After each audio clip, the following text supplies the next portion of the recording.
하나님 늘 우리를 진리 가운데 불러주시고 함께해 주시니 감사드립니다. 함께 모여 성사학당을 합니다. 이 시간 주님께서 함께해 주셔서 진리로 저를 이끌어 주시고 그 안에 하나님을 체험하고 만날 수 있도록 함께하여 주옵소서. 이 시간 주님께서 이끄실 걸 믿으며 예수 그리스도의 이름으로 기도드립니다. 아멘. 아멘. 글자가 오랜만에 굉장히 하는 거라. 적네. 저번엔 프린트 글자가 굉장히 적어서 더블 압력을 써야겠는데.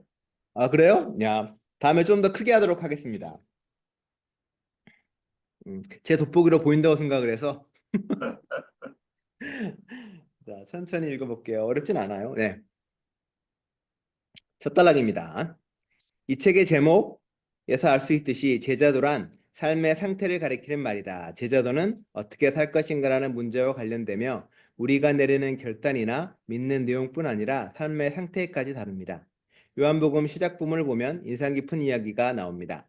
세례 요한의 두 제자가 예수께 찾아와 랍비님 어디에 묵고 계십니까? 라고 묻자 예수께서는 와서 보아라고 말씀하십니다. 그리고 그들은 그날 예수와 함께 지내게 됩니다. 요한복음에서 우리는 제자도에 관한 사고에서 토대를 이루는 개념이 이처럼 함께 묵는 일과 밀접한 관계가 있다는 사실을 확인합니다. 요한복음의 뒷부분을 보면 묵다라는 말과 이를 달리 번역한 머물다라는 말이 예수와 제자들의 이상적인 관계를 설명하는 말로 사용됩니다. 내 안에 머물러 있어라. 너희는 내 상 안에 머물러 있어라.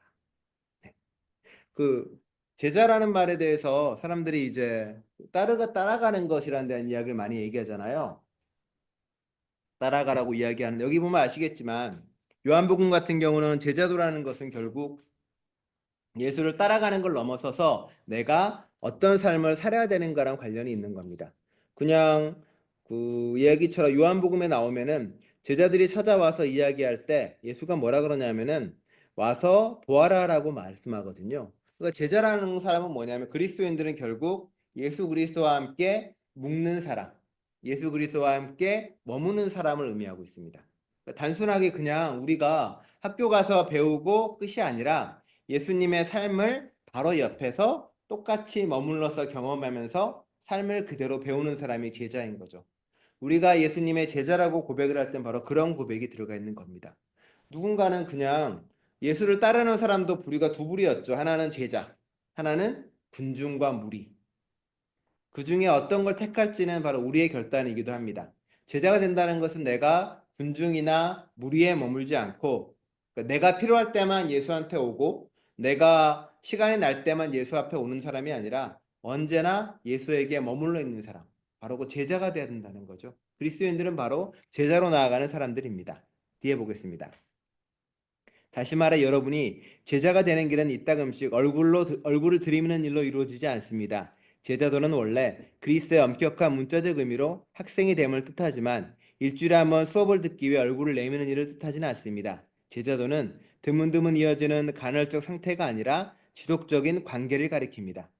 고대 세계에서 제자가 되는 것은 오늘날에 비해 훨씬 더 이런 모습에 가까웠던 것이 사실입니다. 만약 오늘 여러분이 유망한 학생을 앞에 세워놓고 학생됨의 본부는 스승의 모든 말을 꽉 붙잡고 스승이 가는 곳마다 따라가고 스승의 입에서 떨어지는 보와 같은 지혜를 하나라도 놓치지 않고 스승의 집 앞에 문 앞에서 잠을 자고 스승의 식탁에서 거리에서 어떻게 처신하시는지를 지켜보는 것이라고 말한다면 여러분에게 돌아올 응답은 결코 온화하지만은 않을 것입니다. 하지만 고대 세계에서는 그렇게 행동하는 것이 오히려 당연한 일이었습니다. 어떤 스승의 제자가 된다는 것은 모든 것을 바쳐 한 공간에 살면서 같은 공기를 마시는 일이었으며 드문드문 얼굴을 내민다는 것은 있을 수 없었습니다.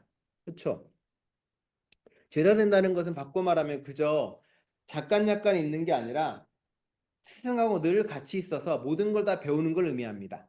삶을 어떻게 살아가는지. 그래서 뭐 그건 동양도 마찬가지죠. 동양에서 공제의 제자가 된다는 것은 어떤 스승의 제자가 된다는 것은 함께 머물어서 수발까지 다 들고 모든 걸 다 배우는 거죠. 뭐 선승도 마찬가지고요. 그러니까 예수의 제자가 된다는 것은 바꿔 말하면 예수님하고 숙직도 같이 하면서 작은 것 하나하나 모든 걸 다 내 삶으로 가져온다는 것을 의미합니다. 그러니까 삶에 머물러 있는다는 의미인 거죠. 그러니까 우리가 일주일에 한 번씩 와서 예배드리고 돌아가는 것은 그리고 평소에는 예수에 대한 생각을 안 하면 우리는 제자가 아니라 그냥 군중이나 출석해서 그냥 잠깐 보는 사람 정도에 머무는 거죠.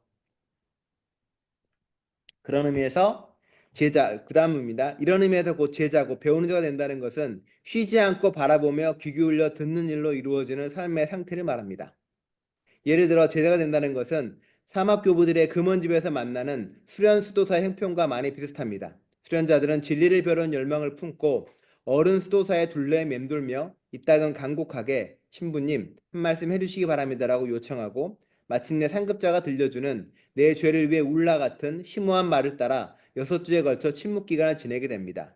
또 오늘날에도 볼 수 있듯이 선종불교의 삼위승과 고승사에서도 이와 비슷한 관계를 볼 수 있습니다. 주위를 맴돌고 집중해 살펴보고 삶의 방식을 받아들여 거기에 참여하게 됩니다. 삶을 나눔으로써 배우고 바라보고 귀 기울여 들음으로써 배웁니다. 그렇죠. 이거 옛날에 그 수도사들도 똑같은 그 전통이 있는 거예요. 옛날에 그 선불교나 아니면은 동양에서도 그런 전통이 있잖아요. 이렇게 화두 하나 던져주면 그 화두 하나 가지고 어디 그 벽 바라보면 면벽수도로 하는 거거든요. 뭐 예를 들어서 바람에 나부껴라라는 화두를 던지면 그거 들고 가서 일주일 동안 벽만 바라보면서 금식수도를 합니다. 그게 이제 불교적 전통이지만 기독교에도 그런 전통이 있던 거예요. 수도사가 한 말씀을 하면 제자들은 그 말씀을 가지고 일주일 동안 금식하면서 묵상하고 살아갑니다. 그러니까 삶 전체를 그렇게 지내어 가는 거죠. 바꿔 말하면 장로님은 얼마나 자주 이렇게 내가 그리스도 안에 머물러 있다라고 느끼십니까? 김봉 장로님은 얼마나 자주 묵상하고 얼마나 자주 이렇게 내 시선이 그쪽을 향하고 있나요? 안 물어봐야 되나요?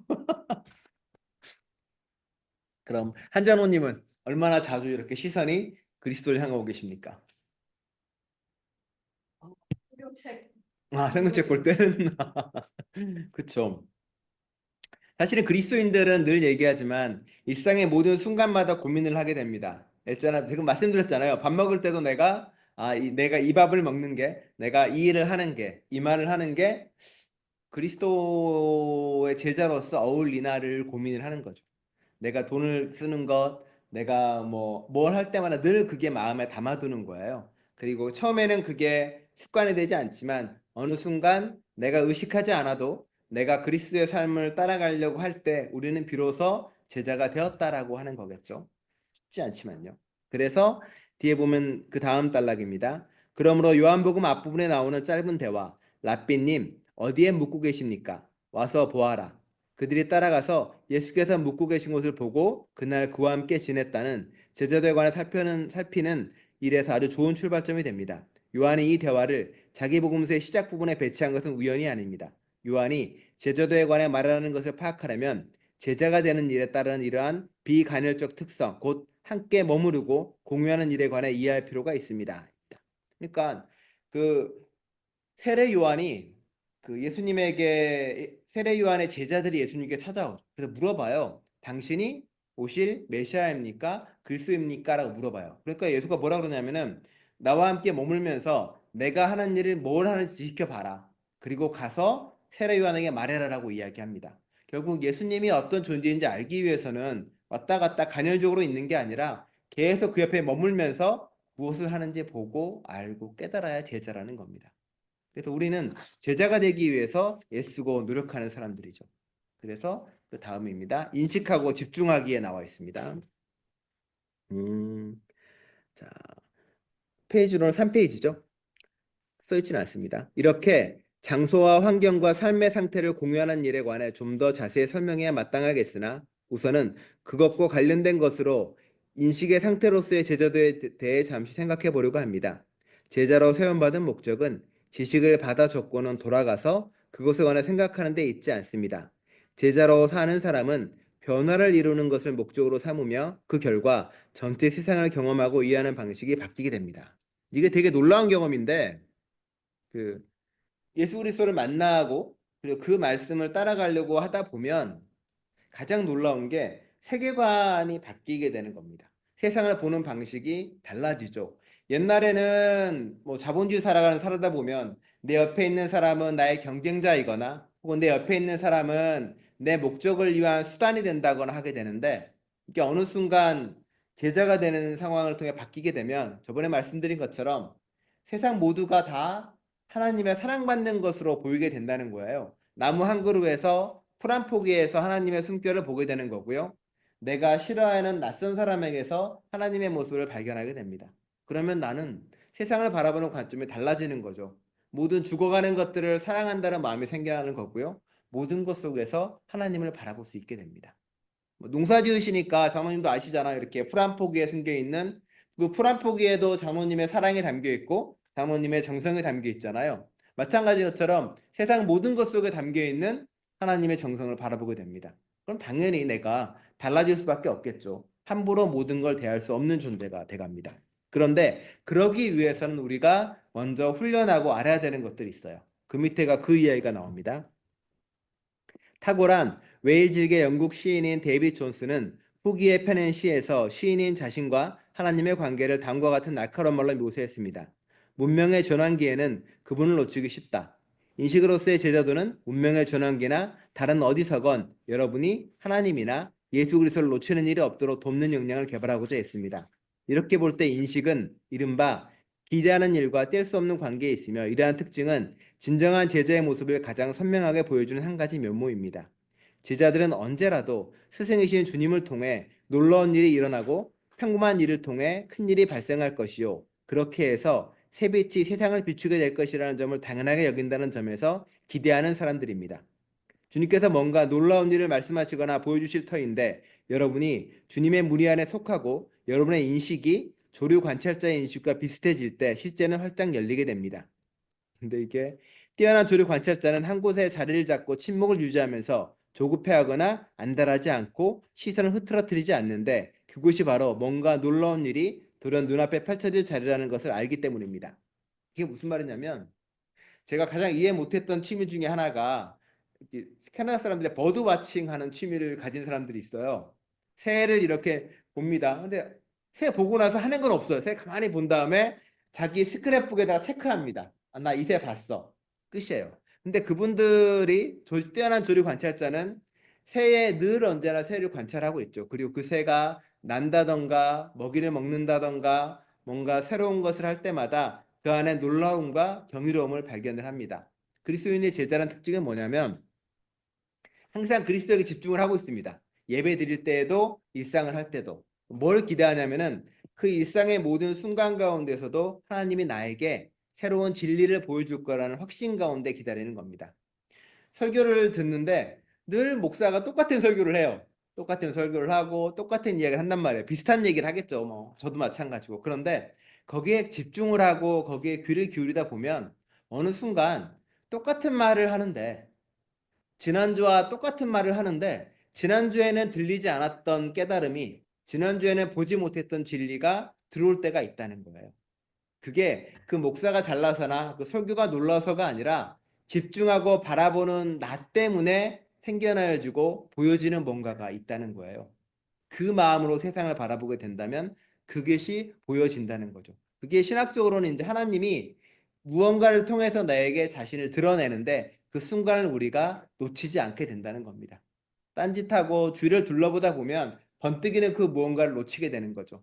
예를 들어서 우리가 아이가 태어나잖아요. 그 아이를 계속 지켜봐야 그 아이가 처음 뒤집는 걸 보고 경험하게 되고 경이로워하는 거고 처음 발을 띄는 것을 경험할 수 있게 되는 거죠. 지켜보지 않으면 놓쳐버려요. 그 중요한 순간들을. 그걸 이야기하고 있는 겁니다. 자, 그때 보겠습니다. 나는 기도를입니다. 나는 기도를 이처럼 조류 관찰에 빗댄 이미지를 늘 아껴왔습니다. 뭔가 놀라운 일이 돌연 눈앞에 펼쳐질 것을 알기에 꼼짝 않고 앉아있는데 물론 그런 행동은 아무 일도 일어나지 않은데도 온종일 빗속에 버텨야 한다는 것을 뜻하기도 합니다. 내 생각에는 우리 대부분의 기도 경험이라는 것이 대체로 그렇지 않을까 싶습니다. 하지만 T.S. 엘리엇이 번트 노턴 제4항에서 노래한 대로 물총새의 날개가 반짝이며 빛을 보태는 기묘한 순간이 있기에 우리의 그 모든 노력이 가치가 있습니다. 내가 볼 때 이런 기대감을 품고 사는 것, 곧 그 일이 일어날 때 볼 수 있을 만큼 여유로우면서도 집중하는 마음을 지니고 눈을 활짝 열어 인식하는 삶을 사는 것이 제자도의 기본입니다.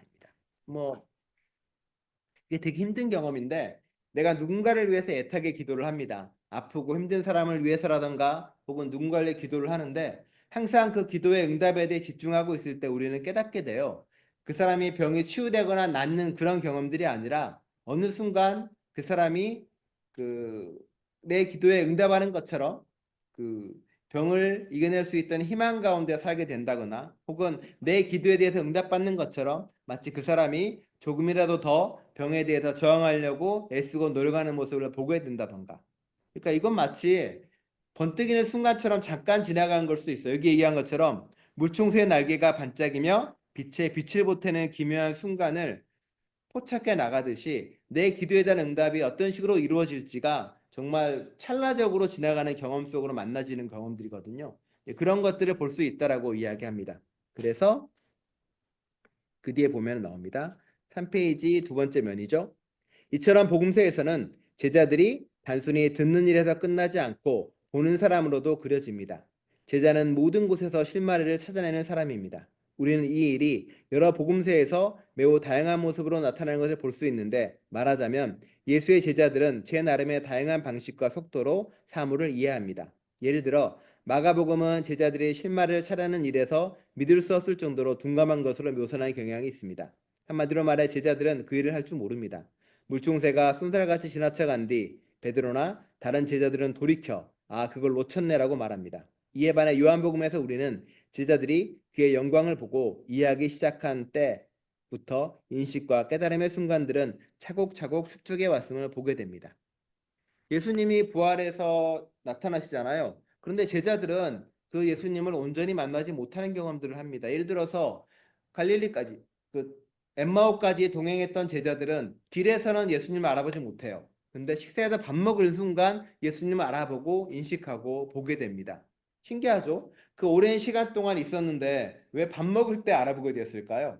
아마 그만큼 보는데 둔감했던 이야기이기도 하고요. 우리도 마찬가지일 겁니다. 우리도 아마 예수님께서 계속 우리에게 새로운 진리를 보여주고 무언가 말씀을 보여주고 많은 걸 보여주는데 우리가 준비되어 있지 않았고 바라보지 못해서 알아보지 못하는 순간들이 많다는 거죠.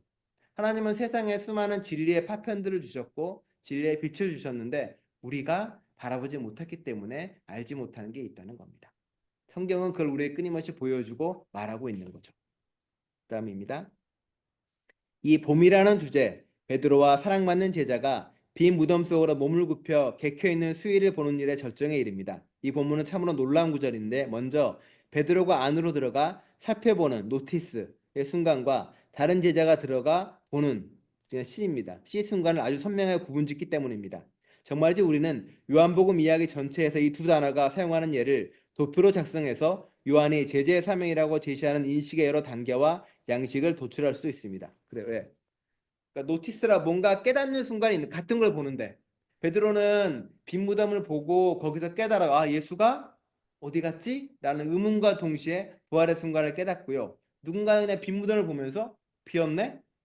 누가 훔쳐갔나? 라고 가는 순간이 있다는 겁니다. 같은 걸 보더라도 어떤 마음과 어떤 거에 어떤 인식이냐에 따라서 볼 수 있는 게 차이가 있다는 겁니다. 우리가 성경을 보거나 사람을 볼 때도 마찬가지인 거죠. 그 얘기를 하고 있습니다. 또 요한의 이야기라고 해서 제자들이 언제나 올바로 이해하고 있는 것은 아닙니다. 제자들은 마가복음에서 묘사하는 만큼 아둔하지는 않아도 여기서도 종종 둔한 모습으로 등장합니다. 하지만 이런 특성은 우리 자신의 제자도의 여러 모습들과 일치합니다. 사실 되돌아보면 긴 세월 동안 우리는 어쩜 내가 그렇게 둔할 수 있었지라고 느끼거나 참 빈번하게 그래 내가 여태껏 전혀 보지 못했으나 이제 연결되기 시작한 거야 라고 생각했습니다. 많은 사람들이 그렇겠지만 내 경우에도 제자가 되고자 애쓰는 마음으로 요한복음을 읽다 보면 신나는 경험을 하게 되는데 그것은 놀라운 이야기가 펼쳐지면서 여러 가지 일들이 연결되는 것을 보게 4페이지입니다. 보게 되는 멋진 일입니다.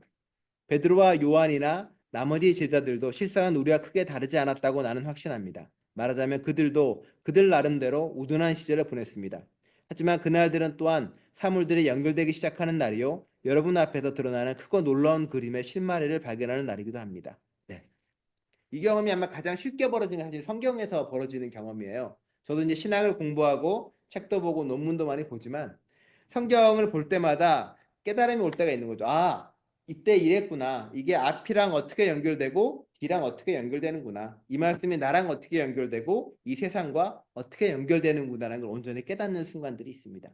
그러려면은 일주일에 한 번 설교 들어도 되는 건 아니겠죠. 계속 성경을 보기도 하고 사모하는 마음으로 계속 읽고 일독도 하다 보면 이게 이렇게 떠오른다고 해야 되나? 어쨌든 연결되는 그 진리의 깨달음의 경험이 있습니다. 아, 이게 그 말이구나. 아, 이게 그거구나. 그렇게 되면 이제 이게 어떤 식으로 내 삶에 적용이 되고 나는 어떻게 살아야 될지가 보이기 시작하는 겁니다.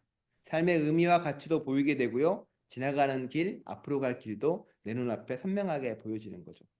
물론 그게 잠깐이었다가 없어지기도 합니다만 그걸 통해서 우리는 하나님의 진리의 빛을 좀 더 만나고 경험할 수 있는 놀라운 경험을 가지게 됩니다. 보겠습니다. 그 다음입니다. 제자들은입니다. 제자들은 유익한 말씀을 귀 기울여 들을 뿐만 아니라 눈을 크게 뜨고 긴장하고 정신을 집중하여 상징적 행위를 살펴봅니다. 또 행동을 살펴서 어떻게 예술 중심으로 실제가 재구성되는지 알려주는 실마리를 찾아냅니다. 다시 요한의 이야기 앞부분으로 돌아가 가나의 혼인잔치를 봅시다. 예수께서 이 첫 번째 표징을 갈릴리 가나에서 행하여 자기 영광을 드러내시니 그의 제자들이 그를 믿게 되었다. 제자들은 거기서 일어나고 있는 일을 보고 무엇인가 연결되는 것을 알게 됩니다. 자기들 앞에 놓인 것이 헌신할 만한 가치가 있다는 것을 깨닫습니다. 그렇죠? 예수님께서 가나의 혼인잔치에서 물을 포도주로 사건을 벌이십니다. 기적이죠. 그런데 예수 제자들이 그 기적 하나 때문에 예수를 따랐을까 할 때는 퀘스천 마크인 겁니다. 왜냐하면 당시에는 메시아를 칭하는 수많은 사람들이 있었고요. 이런저런 기적을 베풀었다고 말해지는 수많은 사람들이 존재했습니다.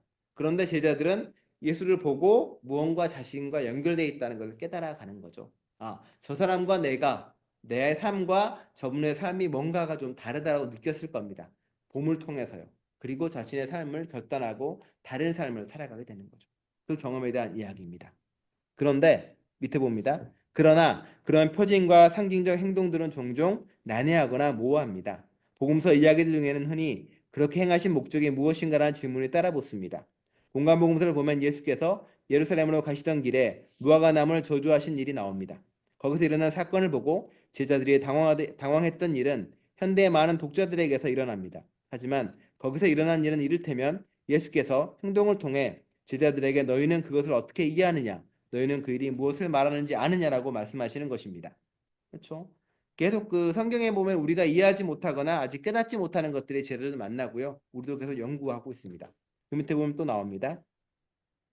또 마가복음 8장을 보면 예수께서 4천 명을 무리를 먹이신 뒤에 배 위에서 제자들과 나눈 기이한 대화가 나옵니다. 예수께서는 아직도 알지 못하고 깨닫지 못하느냐라고 묻습니다. 그리고 두 번에 걸쳐 5천 명과 4천 명을 먹인 일에서 제자들이 무엇을 보았느냐고 물으시고는 마지막으로 서글프게 너희가 아직도 깨닫지 못하느냐라고 말씀하십니다. 이 대화에 정확한 의미를 두고 성경학자들은 계속 골말을 알아왔습니다.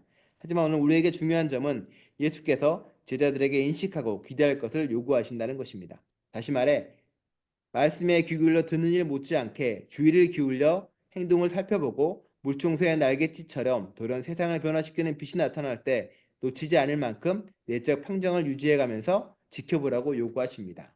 그렇죠? 계속 그 세상과 나와 하나님을 바라보는 것. 그게 제자의 첫 번째 역할이라고 말씀하고 계십니다. 잘 봐야 되겠죠. 이게 근데 그 잘 보고 살펴볼 때만에 우리가 비로소 길이든 뭐든 볼 수 있는 거고 그래야만이 놓치지 않는 게 있어요. 세상을 향한 하나님의 사랑이나 세상을 향한 하나님의 손길을 놓치지 않고 볼 수 있는 것이 그 안에 있다라고 성서는 말하고 있고요. 이분도 말하고 계십니다. 보겠습니다. 그 다음이요. 오늘날 그리스도의 제자가 되려고 애쓰는 우리에게도 인식과 기대는 똑같이 중요합니다. 우리는 분명 처음 제자들과는 다른 형편에 있습니다. 우리는 부활 이후의 신자들이며 또 복음서에 나오는 제자들보다 조금 더 많이 이해할 수 있습니다. 적어도 이론상으로는 그렇습니다. 우리에게는 성령이 함께 하셔서 지도하고 깨우쳐주며 우리의 인식에 활력을 부르고 기대감에 불을 붙여주십니다. 첫 제자들처럼 우리도 귀 굴려 들을 뿐만 아니라 바라봅니다. 우리는 우리가 아는 이 세상을 기대감을 가지고 지켜봅니다. 성경 속에서 우리를 향해 솟아나는 말씀에 귀를 기울여 듣습니다.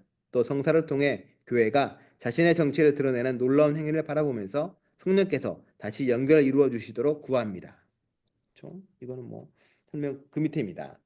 그러나 이것이 전부가 아닙니다. 우리는 그리스도인으로서 기대감을 품고 서로 다른 사람을 바라봅니다. 이 일은 꾸준히 이어가기가 그리 쉽지 않은 제자도의 한 측면입니다. 하지만 분명히 기억해야 할 것이 있습니다. 우리가 다른 그리스도인이나 그리스도교 공동체 앞에 설 때 가장 먼저 생각하는 할 일은 그리스도께서 이 사람이나 모임을 통해 내게 주시라는 것이 무엇인가라는 물음입니다.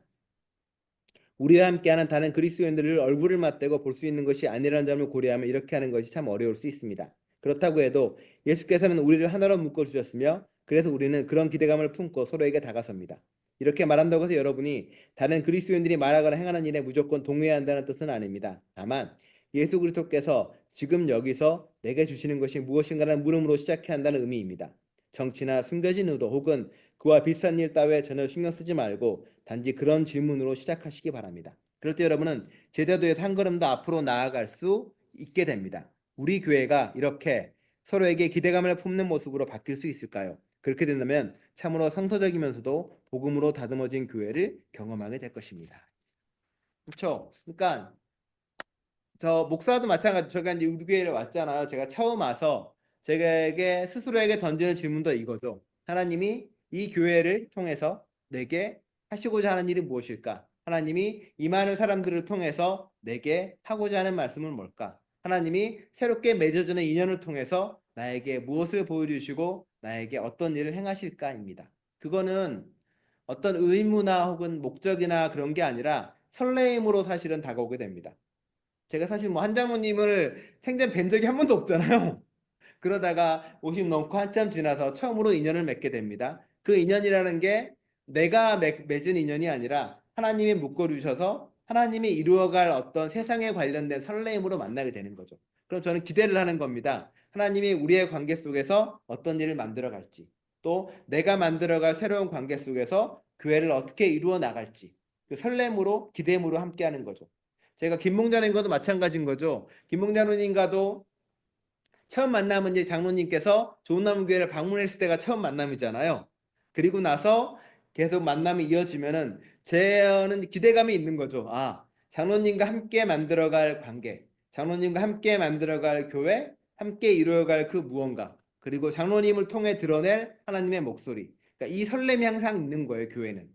그래서 교회에 오게 되면 그 설렘으로 사람들을 만나는 거죠. 하지만 그 설렘이 늘 언제나 행복이나 좋은 것만 가져다 주진 않습니다. 어떤 때는 상처를 주기도 하고요. 어떤 때는 아픔을 주기도 하고 어떤 때는 신뢰를 저버리는 혹은 절망으로 오기도 합니다. 그럼에도 불구하고 그 모든 것 하나하나가 신앙의 살아있음으로 우리에게 다가올 수 있다는 겁니다. 우리도 교회 생활 하다 보면 상처도 받고 실망도 하고 좌절도 하잖아요. 그런데 그 모든 게 부정적인 걸로 들어오지 않는다는 거예요. 그 모든 게 하나님의 관계를 새로 이루어 나가는 어떤 길로 바라볼 수 있는 거죠. 우리가 길을 걸어가다 보면 넘어지기도 하고 진창길을 만나기도 하고 쓰러지기도 합니다. 그럼에도 불구하고 걷기를 멈추지 않는 것은 그 길에서 주는 놀라운 신비와 놀라운 경험 때문에 그런 거죠. 교회 안에서 이루어지는 우리의 제자로서의 관계는 바로 그런 관계라는 겁니다. 그러니 누군가를 만날 때 늘 설렐 수밖에 없는 거겠죠. 똑같은 사람을 만나도 마찬가지인 거고요. 우리가 우리 자녀들이나 자식을 바라보게 되면 늘 그런 거잖아요. 달라지고 변화되는 모습 속에서 관계 속에서 즐거움과 행복을 느끼는 것처럼 교회 안에서도 마찬가지라고 이야기하고 있습니다. 그러려면은 끊임없이 바라보고 마음을 줘야 된다고 말합니다. 자, 예수와 함께하기 읽어보겠습니다. 오늘 뭐 다 안 해도 할 수 있을 만큼만 합니다. 네. 예수와 함께하기입니다.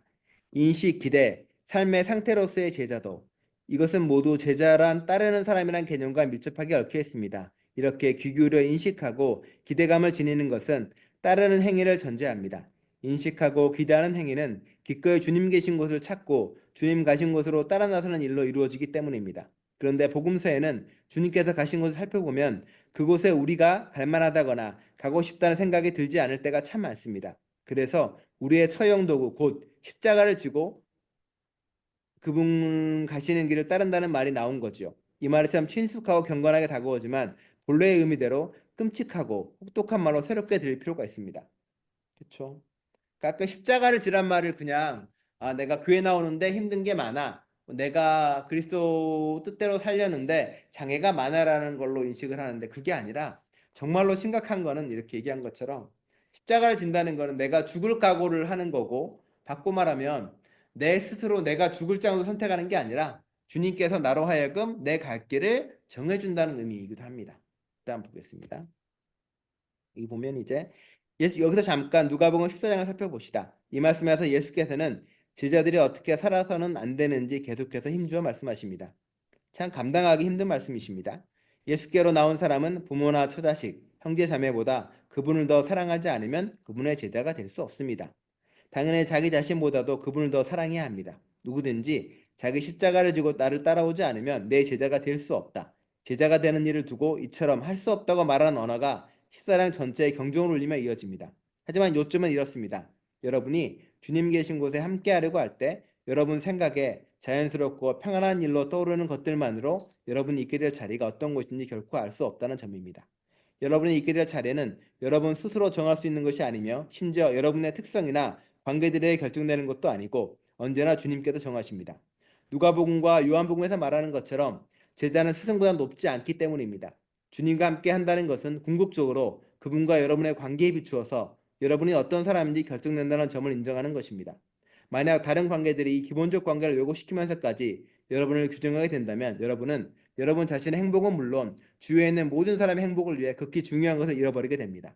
여러분 스스로 계획하거나 실현할 수 있는 일 이상으로 사랑의 가능성까지 잃어버리게 됩니다. 하나님을 덜 사랑하면 그만큼 모든 사람과 모든 것도 덜 사랑하게 됩니다. 그렇죠? 우리가 갈 곳을 정하는 게 아니라 하나님은 우리가 갈 곳을 정해 주십니다. 그렇게 가게 됩니다. 이게 저도 이제 많은 경험을 하게 되는데 옛날에 저는 이제 교회를 가면서 그런 얘기를 했어요. 나는 개척은 하지 않겠다. 교회도 많은데 뭐 굳이 개척을 해. 바꾸고 변화는 내가 교회에 들어가서 그 교회를 바꾸고 변화시키는 게 사명이다라고 생각을 했습니다. 그리고 지내다가 여기 토론토에 왔어요. 토론토 와서도 그 생각을 했죠. 나는 한인교회는 뭐 별로 갈 일이 없을 거다. 한인교회랑 나랑 맞지 않고 캐나다 연합교회에 있다가 뭐 이렇게 영어권 목회를 하게 될 거다라고 생각을 했습니다. 처음에. 그래서 저는 생각을 안 했죠. 그러다가 어느 교회에서 그냥 한인교회 누가 도와달라고 해서 1년 정도 도와주려다가 그 교회에서 문제가 생기는 바람에 뭐 목사가 떠나버리고 이렇게 있는 바람에 결국은 그 개척을 할 수밖에 없는 상황이 돼요. 그래가지고 개척을 해서 조음나무교회를 만들었단 말이에요. 그쵸? 원하지도 않았는데 개척을 하게 됩니다. 그러니까 그렇게 하게 되고 한참 하다가 그리고 이제 쭉 있다가 정말 생각지도 않게 놀수yok 한인연합교회도 오게 된 거죠. 그때도 생각만 해도 최 목사님이나 뭐 김전 목사님이 노수yok 한인연합교회 뭐 이런저런 일을 한다더라 할 때 저랑은 아무 관련 없는 나랑은 아무 관련 없이 나는 그냥 이목회 열심히 하는 상황이었는데 그게 어떻게 또 인연이 돼서 여기까지 오게 되잖아요. 느끼는 건 그거예요. 내 결단이나 내 생각과 관련 없이 하나님이 가라고 하는 것이 분명히 있고요. 하나님이 주어주시는 길이 있다는 생각인 겁니다.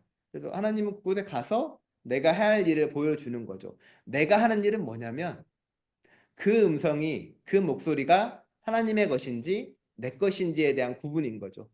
항상 귀를 기울이고 마음을 열고 그리고 따라가는 것. 그리고 주님이 주신 걸 항상 그 일에 순명하려고 애쓰는 것. 딱 그게 우리의 역할이 되는 것 같아요. 그래서 뒤에 나옵니다. 그래서 보면 이제 그 다음입니다.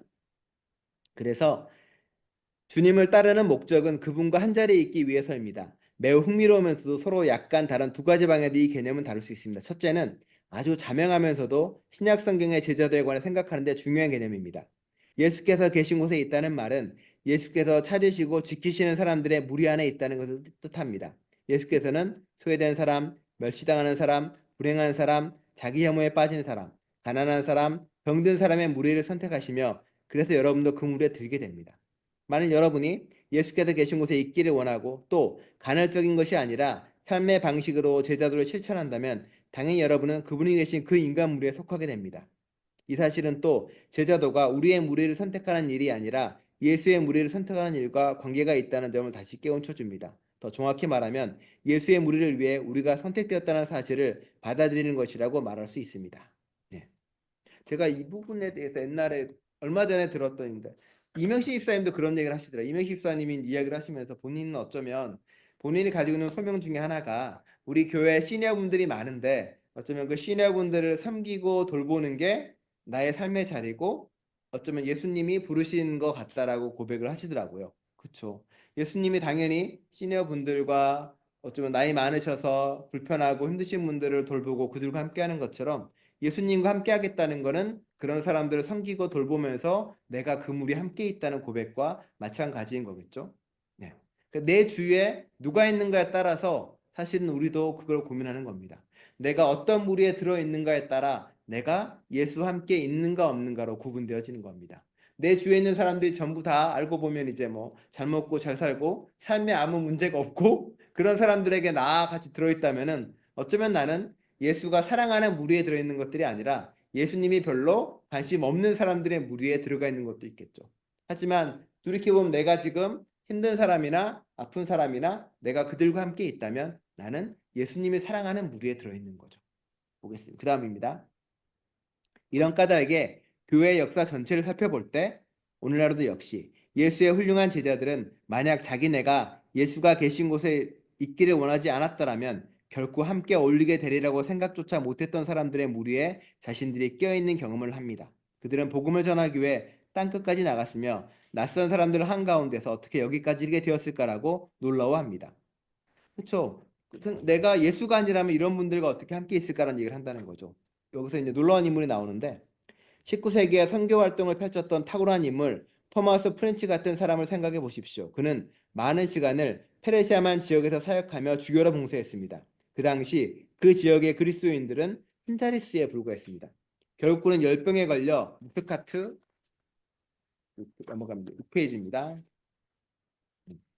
무스카트 해안에서 외로의 삶을 마감했습니다. 무엇이 그를 그곳으로 이끌었을까요? 예수께서 계신 곳에 함께 있겠다는 열망, 자기가 찾는 사람들의 영혼 속에서도 예수에 대한 지식이 싹트고 활짝 꽃피기를 바라는 마음에 무엇이었겠습니까? 오랜 세월 중동 지역에서 사역하면서도 전혀 회심자를 얻지 못했다 해도 상관이 없었습니다. 그는 그곳으로 갔던 첫째 목적은 회심자를 얻기 위해서가 아니었습니다. 그가 그곳에 있었던 것은 무엇보다도 예수 그리스도의 무리 안에 있기를 원했기 때문입니다. 그러니까 그는 예수께서 차리시고 생명 주시기를 원하셨던 사람들과 함께 어울리고 그들을 깊이 사랑했습니다. 그가 한 일은 실패가 분명한데 그 실패의 드라마가 십자가에다 버림받은 예수님의 실패처럼 내 마음을 그의 이야기로 끌어당깁니다. 그의 이야기는 결과에는 아랑곳하지 않고 예수가 계신 곳 함께 있는 일에 관심을 두는 제자도가 어떤 모습인지 여실히 드러내 보여주기 때문입니다. 네. 이게 되게 의미 있는 거죠. 그러니까 제가 어딘가에 가서 뭐 선교를 한다거나 전도를 한다거나 교회에서 무슨 일을 한다거나 근데 그게 목적이 그 일을 이루기 위해서라던가 혹은 그 일을 반드시 해내기 위해서가 아니라는 거예요. 그 일 자체가 예수 안에 머무는 거기 때문에 거기에 있다는 겁니다. 그게 가장 좋은 것 같아요. 내가 뭐 나무 한 그루를 키우고 풀 한 송이를 키운단 말이에요. 그게 어떤 일을 이루지 못할지라도 그게 예수 안에 머물러 있을 수 있는 일이라는 거예요. 어느 누군가가 가져지구나 이런 데 가서 평화 운동을 한다고 해요. 거기서 평화를 위해 글을 쓰고 혹은 뭐 부상자를 치료하기 위해서 애쓰고 노력하고 그 모든 게 아무런 결과가 보이지 않고 항상 실패하더라도 그곳에 예수가 있기 때문에 머문다는 거예요. 예수님은 십자가의 보상에 돌아가실 때 그 주위에 아무도 없었거든요. 어쩌면 실패라고 말할 수 있는 건데 예수님은 그곳에 계셨다는 거예요.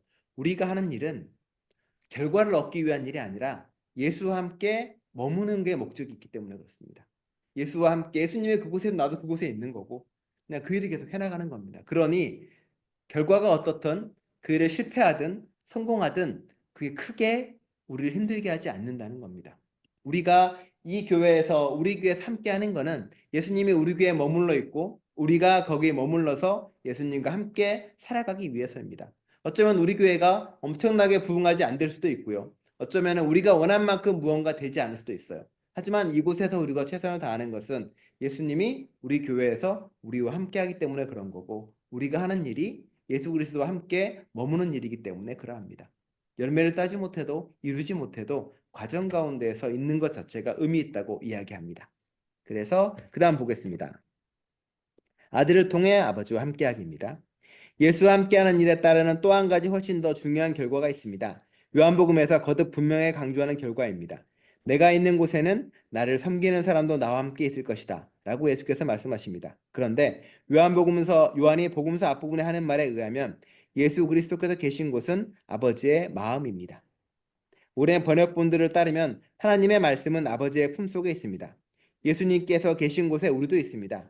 우리가 그분이 계신 곳에 함께한다는 말은 세상에서 실천하는 선교와 전도와 봉사라든가 버림받은 사람들이 품어 섬기는 일에 주님과 함께한다는 것만을 뜻하지 않습니다. 우리는 예수께서 아버지 가까이 계시는 일에서도 그분과 함께합니다. 우리는 세상 끝까지 나아가 그분이 행하신 일을 본받아 섬기는 일에서만 그분을 따르는 것이 아닙니다. 아버지의 마음에 거하는 일에서도 그분을 따릅니다. 그러니까 우리는 하나님 안에 거한다는 의미입니다. 근데 거한다는 게 무슨 의미인지 그 뒤에 이야기합니다.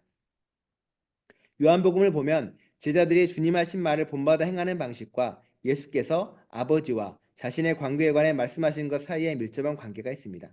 요한복음 5장 19절에서 20절을 보면 요한복음의 위대한 선언 가운데서 아들은 아버지께서 하시는 것을 보고 그대로 따라한다는 말이 나옵니다. 아들은 아버지의 영원한 행위를 응시하고 흡수하여 그것을 자신의 삶을 통해 영원한 역사 속에서 그대로 실천합니다. 하나님의 말씀이신 아들은 아버지의 영원한 행위를 받아들여서 그것을 다른 상황 속에서 현실화시킵니다. 요한이 자기 복음서 여러 곳에서 우리의 몸과 행함에 대해서도 이와 비슷한 말로 묘사하는 것은 우리가 이런 모습을 본받기 바라서가 아닐까요? 영원하신 말씀과 영원하신 원천이 서로 관계 맺는 방식이 궁극적으로 우리 제자도의 토대가 된다고 말하고 싶은 것이 아닐까요?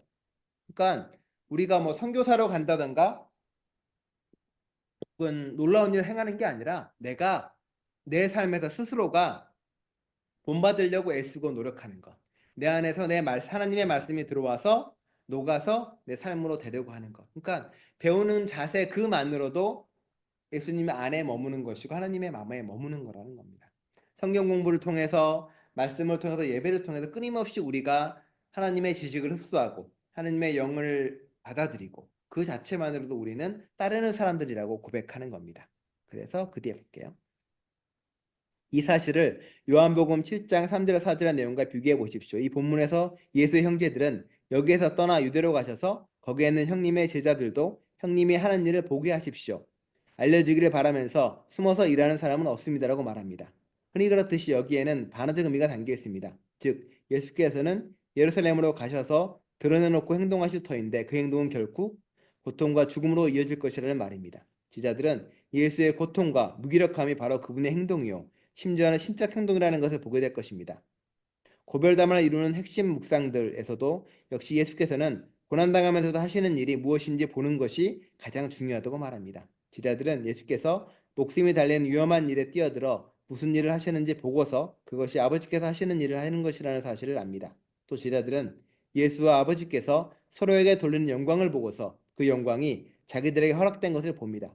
제자들과 예수 사이에 이루어지는 몸과 행함은 예수께서 아버지를 보고 행하는 일과 연관져 이해할 필요가 있습니다. 예수께서는 아버지를 보고서 자신이 해야 할 일과 당할 고난이 어떤 것인지 압니다. 그래서 예수께서 당한 고난은 끔찍한 역사적 게임으로 끝나지 않고 하나님의 행위가 됩니다. 제자들은 십자가에서 영광스럽고 거룩한 일을 보며 그래서 기쁠 때나 고통스러울 때나 자기의 삶을 하나님의 행위에 맡기게 됩니다. 네. 무언가를 실천한 것가 아니라 보라는 거예요. 예수님이 하는 걸 계속 보고 하나님 하는 걸 계속 보고 성경을 통해서 세상을 통해서 보게 되면 우리가 어느 순간 닮아가는 존재가 될 수 있다는 겁니다. 옛날에 교과서에 큰바위 얼굴이라고 있었는데 혹시 아시나요? 어느 사람은 시골에 사는데 그 산이 어떤 큰 바위가 이렇게 있어요. 근데 큰 바위 사람의 얼굴이 있어요. 그 사람들이 이제 그 마을에 전설이 전해와요. 저 큰 바위의 얼굴을 닮은 사람이 오면 우리 마을이 훨씬 더 행복하고 놀라워질 것이다라고 이야기합니다. 그래서 여러 사람이 지나가죠. 정치인이 한번 와서 합니다. 마을 사람들이 와, 저 큰 바위 얼굴을 닮았네라고 이야기하지만 정치인은 그렇게 좀 있다가 뭐 부정부패로 쫓겨나고 기업인도 닮았냐 쫓겨나고 그런데 어느 순간 보니 자기 얼굴이 그 큰 바위 얼굴을 닮았더라라고 고백하고 끝납니다. 뭐 바라보면 닮아가고 그러면 된다는 이야기 거기에 나와 있습니다만 예수를 바라보다 보면 그 말씀에 빠지다 보면 우리도 하나님을 알게 되고 하나님을 닮아가는 사람이 된다라고 이야기합니다. 그 다음 볼게요. 이 사실은 또 이번 장을 시작하면서 내가 제자도의 비간헐적 특징으로 불렸던 것을 이해하도록 도와줍니다. 예수께서 아버지와 맺는 관계는 간헐적으로 이루어지는 일이 아닙니다. 예수께서는 아버지에게 가끔가다 조금씩 가르침을 받는 게 아닙니다. 그분의 관계는 지속적이고 영원하며 깨지지 않습니다. 예수께서는 아버지의 신비로운 사랑을 응시하며 그 사랑은 하늘과 땅에서 실천합니다. 그래서 우리는 제자의 삶을 통해 그 가없는 사랑의 신비를 응시하고 그와 동일한 영원한 뜻을 힘써 행하도록 부름받았습니다. 주님의 기도에서 가르치듯 그와 동일한 행동을 하늘에서처럼 땅에서도 행하도록 부름받습니다. 네. 그러니까 우리는 하나님의 사랑 안에 머물러 있는데 문제를 잘 몰라요. 그게 가장 큰 문제인데 응시하고 바라보면서 그리고 살다 보면 하나님은 나를 사랑한다는 걸 깨달아 알게 됩니다. 나의 삶을 이렇게 뒤돌아보게 되면 알게 되는 것이고요. 일상 가운데 내가 깨어 있으면 하나님이 사랑 안에 내가 머물러 있다는 것을 온전히 알게 된다는 이야기입니다. 그거를 배우는데 시간이 걸리기도 하겠지만요. 오케이? 그 다음에 이 사실을 기초로 우리는 좀 더 크게 볼 때 제자도의 실체는 삼위일체의 삶과 밀접한 관계가 있다는 생각에 이르게 됩니다. 앞서 언급한 요한복음 9절에서 알 수 있었지 하나님의 삼위일체적 삶을 깊이 하려면 지금 여기서 우리가 제자로 사는데 토대와 힘을 제공해 주는 것이 무엇인지 잘 이해하게 됩니다. 우리는 보고 행동합니다. 그 까닭은 옛 세상에서 제자나 학생들이 그렇게 했기 때문이 아닙니다. 우리가 보고 행동하는 이유는 아버지와 아들의 영원토록 관계를 이루는 방식이 바로 그렇기 때문입니다.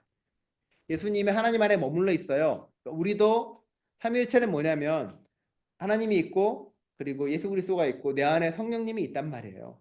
그러면 바꿔 말하면 내 성령님과 예수님과 하나님이 이렇게 하나를 이루잖아요. 예수님께서 자신의 고별 담화 때 마지막 기도를 이렇게 하시죠. 내가 아버지와 하나가 되듯이 나와 그리고 앞으로 나를 믿게 된 사람들도 하나가 되게 해 주십시오라는 게 예수님의 마지막 기도예요. 그게 예수님의 기도는 당연히 이루어졌겠죠? 이루어지겠죠? 그러니까 우리가 하나님과 하나라는 고백이라는 거예요. 내가 하나님 안에 머물러 있고 내가 예수님 안에 머물러 있다는 거예요. 이게 자연스러운 우리의 상태고 문제는 우리가 자꾸 거기로부터 도망가려고 하는 게 문제죠. 도망가서 다른 걸 하고 싶고 도망가서 다른 악한 일을 하고 싶은 건데 내가 좀 더 주님을 바라보고 예수를 바라볼 때마다 우리는 점점 내가 그 안에 있게 되고 알게 된다고 고백하는 겁니다. 자, 마지막 내용. 삶과 행동입니다. 앞에서 살펴본 내용을 하나로 정리합니다.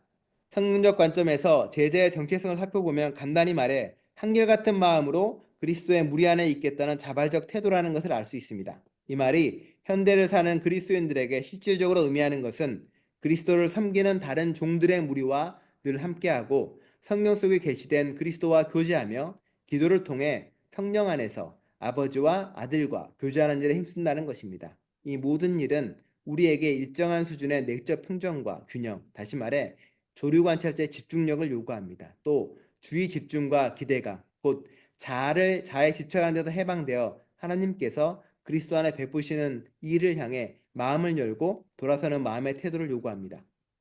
그러니까 자꾸 내 안에 욕심이나 내 안에 바람에 집중하지 말고 하나님에게 집중을 하고 하나님을 바라보고 내 이웃을 바라보고 교인 바라보고 교회 바라보다 보면 놓치지 않는다는 거예요. 하나님의 빛을 내게 보여주는 진리의 빛을요. 그래서 그 밑에 나옵니다. 이게 단계가 있는데 초보적 수준에서 이 일은 성경과 성사에 그리고 그리스도의 몸 안에서 누리는 삶의 주의를 집중하는 태도를 배우고 키우는 일을 의미합니다. 그렇죠? 성경 보고 성찬이나 예배할 때 이럴 때 집중하는 거죠. 그 다음입니다. 둘째 단계는 모든 사람과 장소와 사물들을 향한 새로운 수준의 집중력을 배우는 것을 뜻합니다. 또 기대하는 눈으로 모든 것을 바라보며 그 안에서 하나님의 놀라운 일이 발생하기를 기다리고 그리스도의 무리 안에 속하고 집중력을 배워서 빈틈없는 평정을 유지하고 돌연히 터져나올 빛을 찾고 기다리는 것을 뜻합니다. 아까 얘기한 것처럼 우리는 그리스도의 공동체로 묶여 있잖아요. 그러면 이게 아까 누군가가 나의 하나님을 통해 하나님이 그 사람을 통해 나에게 주시는 말씀들이 있다는 거예요. 그거를 캐치하고 깨달아가고 나를 바꾸는 거죠. 아까 이명 목사님이 본인의 헌신은 신야를 위해서 헌신하고 섬기는 삶이다라고 결정을 하고 본인이 머물러야 될 곳을 고백하시잖아요. 그럼 그걸 통해 저는 알죠. 하나님이 그분을 통해 일하시고 역사하신 걸 깨닫고 동시에 내가 할 일이 무엇인지도 알게 된다는 거예요. 아, 그분의 헌신처럼 나도 시니어분들의 혹은 그분들의 신앙과 그걸 위해 섬기고 애쓰는 존재가 되라는 음성으로 부름으로 들린다는 거고, 한전호님이 이제 청년에 대해서 이야기하거나 그분에 대한 애정을 드러낼 때 깨닫는 거죠. 아, 이걸 통해 나도 그 애정만큼이나 애정에 응답하는 존재로서 하나님이 응답하는 것처럼 나도 응답하고 뭔가를 해야 되겠다는 거고, 장로님이 풀이나 꽃을 저 화단에서 홀로 심으실 때 아는 거죠. 아, 나도 뭔가를 해야겠다. 그러면 이제 그 응답들이 저한테 또 다른 실천을 만들어내는 거죠. 장로님이 꽃을 심고 나무를 심으면 저도 이제 거기에 관심이 가니까 찾아보죠. 찾아보다가 아, 그래? 폴리네이션 가든을 꾸미는 게 있으니 거기를 해봐야겠다. 이제 그렇게 실천이 되고 응답이 되어서 그랜트가 나오고 심을 수 있는 게 주어진단 말이에요. 이제 그런 것들이 하나하나 이게 놀라운 기적으로서가 아니라 서로 간의 공동체로서의 응답과 화합 속에서 이루어지는 일들이라는 거죠. 만약 장로님이 뭐 화단에 꽃도 안 심고 관심도 없었다면 저도 당연히 거기에 대해서 아무런 관심이 없었을 것이고, 당연히 뭐 정월 가꾸는 폴리네이션 가드 이런 거에도 관심이 없었겠죠. 당연히 가지 못했을 일인 거죠. 그러니까 그런 것들이 이루어진다는 거예요. 예를 들어서 뭐 한장로님이 이제 EM에 대해서 이야기하고 말씀하셔서 아, 그래, 그러면 EM 설교문을 영어로 써야겠다라고 이야기를 한단 말이에요. EM 설교문을 한글을 영어로 좀 다르게 짧게 하고 한단 말이에요. 그러면은 저는 이제 그 씨앗을 뿌리면 그게 어딘가에서 또 어떤 열매를 맺을지 기대하는 거죠. 그 열매를 제가 보지는 못해요. 하지만 기대감으로 그 일을 향하고 아마 그건 어딘가에서 또 다른 싹을 틔우고 또 다른 무언가가 되겠죠. 설레임으로 그런 일을 하나하나 해나가는 게 제자들인 거고, 그리고 하나하나 해나가다 보면 찰나의 어떤 것들이 보여나간다는 거예요. 내가 영어로 썼던 그 설교문의 어떤 구절이 성령을 통해서 그 입을 통해서 나오게 되면 저는 그걸 놓치지 않고 바라볼 수 있는 거죠. 아, 내가 했던 것들이 이렇게 되는구나라고요. 그런 것들을 바라볼 수 집중력이 필요하다는 겁니다. 그래서 아유, 셋째 단계까지 읽고야 되는데 셋째 단계는 그리스도께서 가시는 곳을 주의 깊게 살피며 그분께서 품으시는 사람들과 교제를 나누는 것을 의미합니다. 예수께서 복음서 속에서 그리고 오늘날에도 많은 시간을 내어 만나주시는 사람들에게서 우리는 전혀 예상하지 못한 뜻밖의 모습을 발견하게 됩니다. 이것이 무엇보다 중요한 일로 우리는 예수께서 아버지와 교제하시면서 그 교제 안에 영원토록 계신 것을 발견하게 됩니다. 그렇죠? 아까도 이게 이어지는 건데, 제가 장로님이 스페인어를 배우는 거나 혹은 권사님이 뭐 온라인으로 이렇게 들어오셔서 보는 거 볼 때마다 놀라죠. 놀라고 감동하고 하는 거죠. 아, 여전히 나이가 들어도 뭔가 배우려고 애쓰시고 노력하는 그 모습 속에서 저는 신앙에 대한 사랑이나 하나님을 향한 갈망들을 바라보게 되는 거고요. 거기에 또 응답해서 저는 더 무언가를 하려고 애쓰는 거겠죠. 서로 간은 그렇게 하나님, 우리 교제 가운데서 우리는 서로가 그렇게 함께 나아갈 수 있는 길을 발견하게 된다는 겁니다. 그래서 그 밑에 보면 나옵니다. 따라서 집중력은 그저 아름다움을 감지하는 일종의 심리적 태도에 불과한 것이 아닙니다. 집중력이란 이렇게 기대하는 마음에 적극적이고 변혁적인 사랑을 더하고 교제를 지속함으로써 그 결과 행위와 관계가 발생하도록 기꺼이 일하는 태도이기도 합니다. 제자가 된다는 것은 예수의 무리 안에 속하고 평정과 집중력과 기대감을 배우며 예수께서 가시는 곳으로 가서 그분이 품어주신 사람들의 무리 안에 속하는 것을 뜻합니다. 제자가 된다는 것은 또 행위가 발생하고 관계가 형성되도록 하는 것이며, 아버지 행위가 아들을 통해 이루어졌듯이 그리스도의 행위가 우리를 통해 이루어지게 하는 것을 뜻합니다. 그렇죠? 이렇게 이제 가는 거죠. 예를 들어서 저도 비건이고 베지테리안으로 하잖아요. 저 때문에 뭐 가끔 메뉴가 비건으로 나오기도 하고요.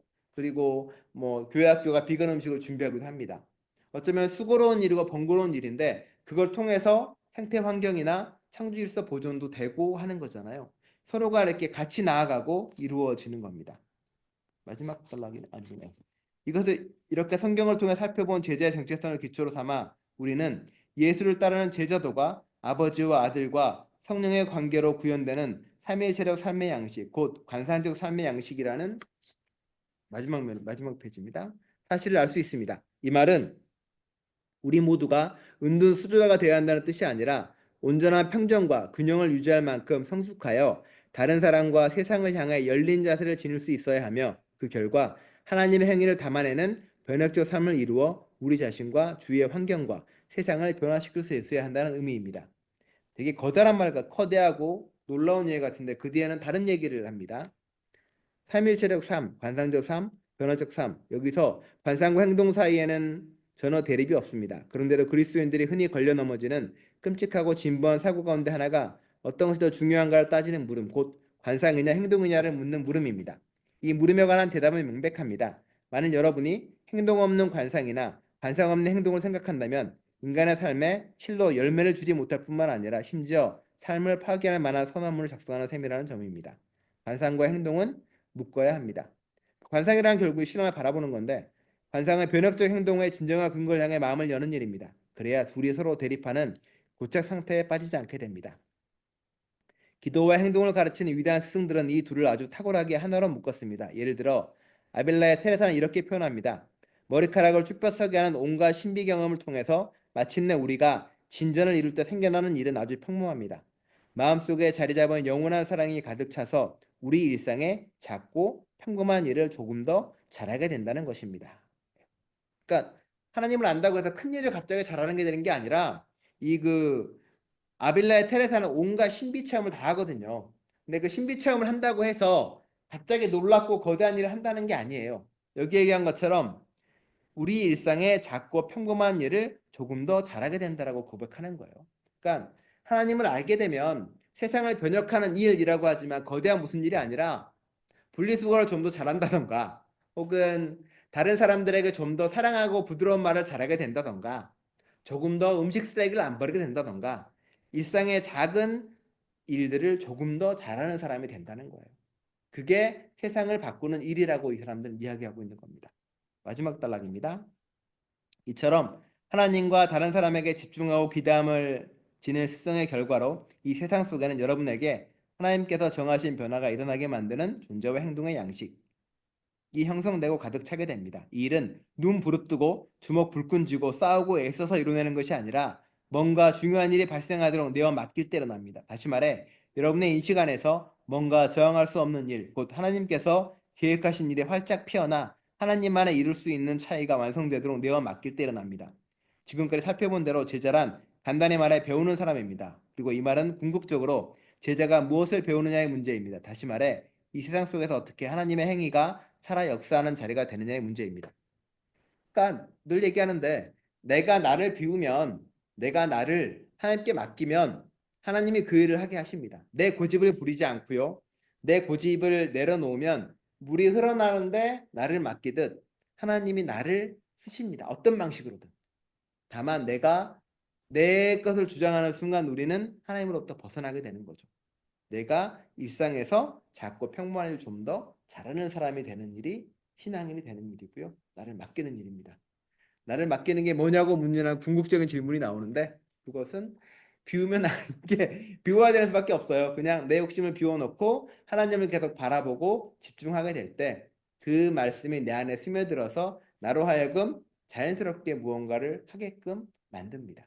그러면 나는 저항하지 않고 그 일을 하면 됩니다. 예를 들어서 하나님께 나에게 무언가를 다른 사람에게 나눠주라는 게 몸에 이렇게 스며들어요. 그럼 나는 내 거를 주고 싶은 마음이 불쑥 일어납니다.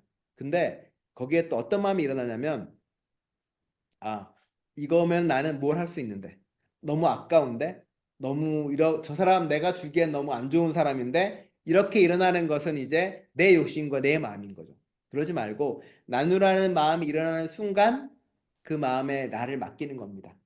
용서하라는 마음이 일어나는 순간 그 마음에 나를 맡기라는 겁니다. 그렇게 해야만이 우리는 비로소 그게 조금씩 훈련되면 이제 제자로서 온전한 삶을 살아가는 사람이 된다라고 이야기합니다. 네, 질문 듣습니다.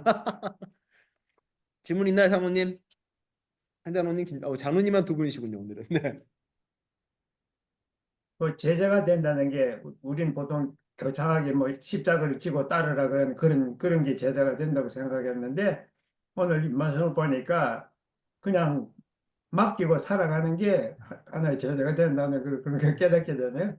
네, 이렇게 저도 이제 옛날에 거대한 무언가를 해야 된다고 생각을 했는데 예수님을 따르는 제자들도 그렇게 처음 생각했을 것 같아요. 거대한 무언가를 해내는 것. 근데 따르는 수많은 사람들은 작은 일 속에서 사랑하는 일을 해나가다 보면 그 사랑하는 일을 통해서 무언가가 달라진다는 거죠.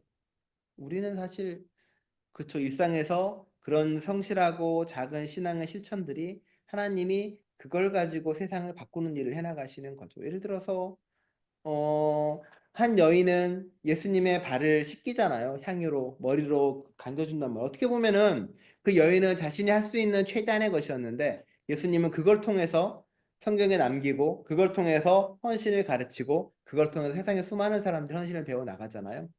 근데 그런 것들이 우리의 일상 가운데서 자주 벌어지면은 좋은 것 같아요. 내어놓고 사랑하고 용서하고 베풀고 그러면 서로가 서로에게 그걸 하잖아요. 그러면 제가 바뀌는 건 사실 그리고 누군가가 바뀌는 건 큰 무언가를 산 게 아니라 누군가 나에게 베풀어준 작은 친절들, 누군가 나에게 베풀어준 작은 격려의 말들, 사랑한다는 작은 고백들이 나를 바꾸고 우리를 변화시키더라고요. 거대한 무언가가 사람을 바꾸지 못하더라고요. 제 경험상. 그러니까 너 틀렸어! 라고 소리 지른다고 그 사람이 안 바뀌더라고요. 어쩌면 괜찮아? 나 너 이해해. 괜찮아 라고 말하는 게 바꿀 때가 더 많더라고요. 뭐 제 경험은 그런.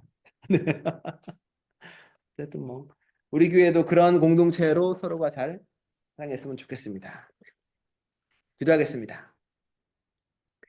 하나님 주님께서는 우리를 제자로 부르셨습니다. 삶의 일상 가운데 서로 사랑하며 섬기라고 그리고 우리를 공동체로 묶어주셨습니다.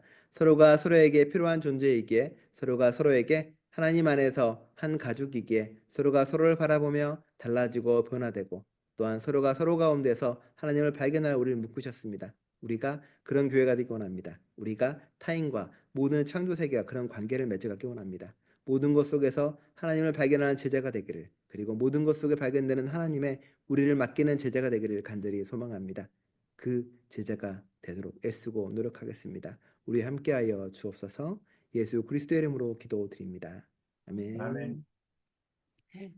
해가 떨어졌네요. 빨리 가셔야 되겠습니다. 하나님은 조심히 들어가세요. 하나님. 네, 감사합니다. 하나님도 들어가시고, 네, 네. 하나님도 감사합니다. 얼굴 보이시고 가실래요? 김선생님한테 인사. 자, 이해하세요. 안녕하세요. 고맙습니다. 네.